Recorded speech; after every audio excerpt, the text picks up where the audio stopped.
miserable task of watching the Indiana Fever play basketball without Caitlin Clark. There were a whole lot of things wrong with this game on the basketball side of things. Obviously, the Indiana Fever's interior defense was horrible. If you watched this game, you saw them give up, I think, over 50 points in the paint. Aaliyah Boston looked like a cone down there. It was literally horrible to watch. I haven't seen a team play that bad interior defense in a long time. They were not even trying. It's like Caitlin Clark wasn't playing out there and they decided, you know what, since Caitlin Clark isn't playing, we're not even going to try. We know we're going to lose. It was horrible to watch. This is a game you could have won against the youngest team. I can't believe what the hell I just watched. Embarrassing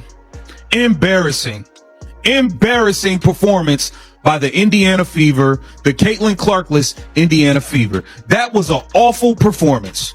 I cannot believe how trash. Clark missed just one game, and suddenly the Indiana Fever looked like they were trying to play basketball wearing oven mitts and blindfolds. Did they forget how the game works without their queen ruling the court?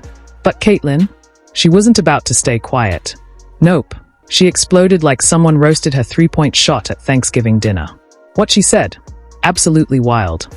Meanwhile, the Fever folded faster than a lawn chair at a backyard barbecue. Buckle up. This meltdown is pure Hall of Fame chaos. So, the Indiana Fever did not look good without Caitlin Clark.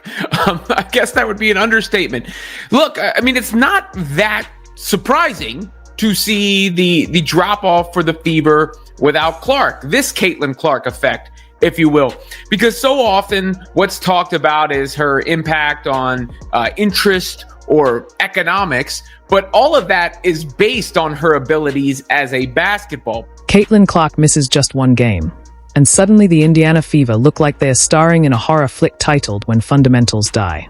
One moment, they are cruising high on the Caitlin Clark hype train, and the next, that train crashes spectacularly, bursting into confetti, leaving everyone standing around wondering if anyone still remembers how to actually play basketball. You guys, today the Indiana Fever lose to a young Washington Mystics team, 83-77. It was like watching a magician exit the stage and the crew instantly panic, dropping the wand, tripping over the rabbit, and fumbling everything in sight.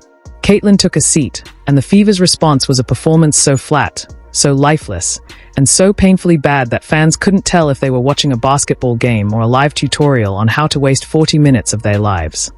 Not surprised. As I said tonight, not surprised one bit. A lot of blame to go around with this team. You found out tonight, truly, that without Caitlin Clark, this offense does not function. It wasn't just a dip in quality. It was a complete nosedive. The Indiana Fever went from build around a generational talent to let's see what happens when 5 players run in circles and call it strategy. Without Caitlin, it felt like someone hit the mute button on talent. Passing disappeared, shooting became a joke, and the coaching looked like a chaotic mix of improved night and figure it out girlies. Turns out, the game plan wasn't about team basketball. It was pure panic whenever Caitlin wasn't on the floor. Wall for these next couple games, bruh, because I'm telling you right now, the Indiana Fever is in a heap of trouble, bro. I mean, it is hot in the kitchen. Sydney Colson is not it. I just gotta keep it real, dog. I ain't gonna get on here a lot. She looked bad. I mean, Stephanie White looked bad. The whole team just looked bad. And the players, bless their hearts, looked genuinely stunned. Like they had no idea the game even goes on when Caitlin Clark's sitting out. You could practically hear the internal monologue on the court. Wait, you mean I'm supposed to dribble and actually think for myself without her? Just embarrassing. This was an embarrassing game. Stephanie White, down 12 points with 6 seconds to go, just called a timeout.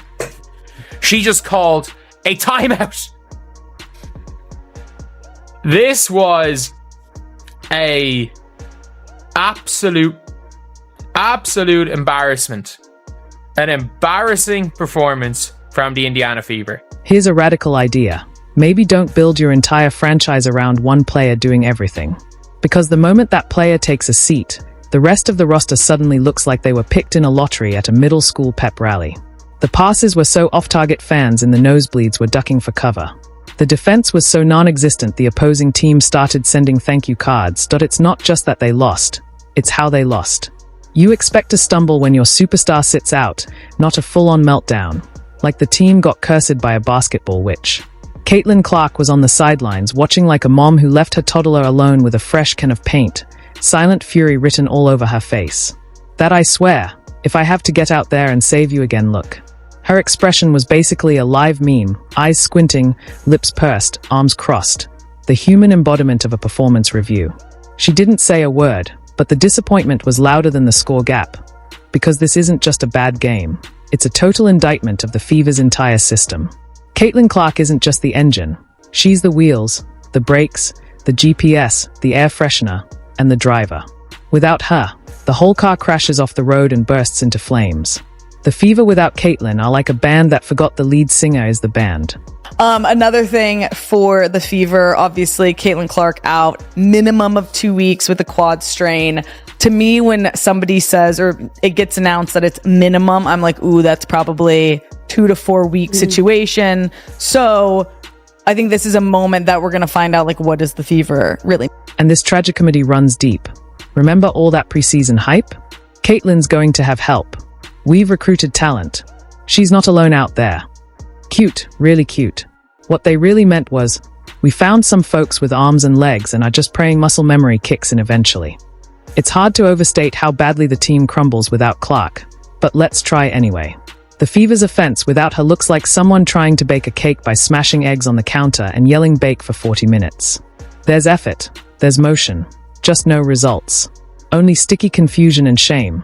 And the WNBA? Oh, baby. You can feel the panic ripple through league offices every time Caitlin sits out. Because when she's not lighting up the scoreboard, guess what else takes a nosedive? Everything. TV ratings. Splat. Ticket sales. Cratered. Merchandise moving slower than Indiana's offense. You could practically hear ESPN executives screaming, "Get her back on the court.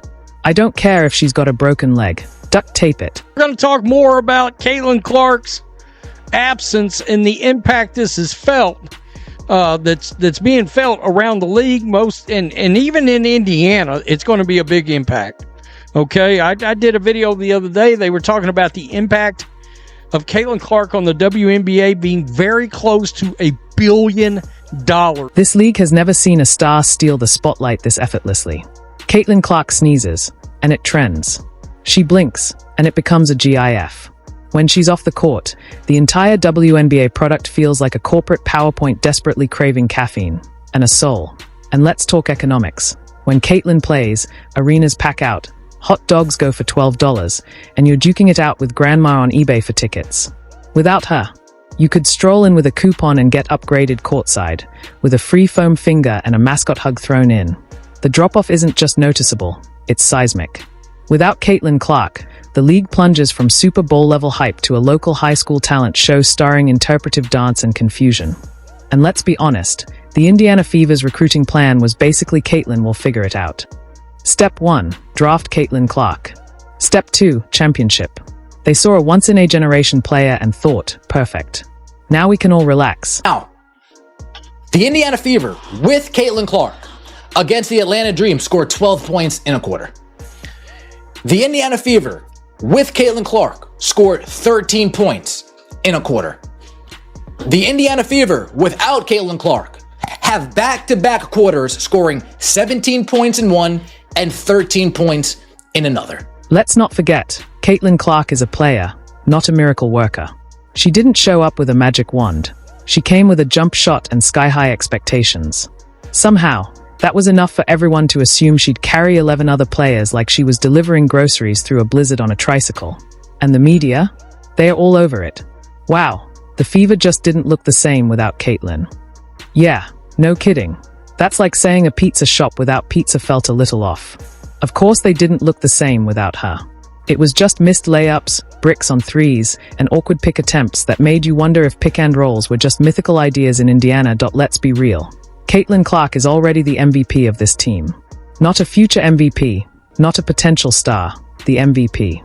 She's the oxygen tank, and everyone else is just holding their breath, hoping she doesn't notice the walls closing in. This isn't about one bad night. It's the unveiling of a truth no one in the WNBA wants to say out loud. They need her. Not want, not hope for, need. She's the pulse, the heartbeat, the one keeping the lights on while the rest of the building forgets to pay the power bill. a bunch of rookies out there. This was a winnable game for the Indiana Fever. This team, mind you, with Caitlin Clark, literally lost by 2 to the New York Liberty, which is the championship team last year. And without Caitlin Clark, you look trash out there. And it's not even that they look trash. They are boring to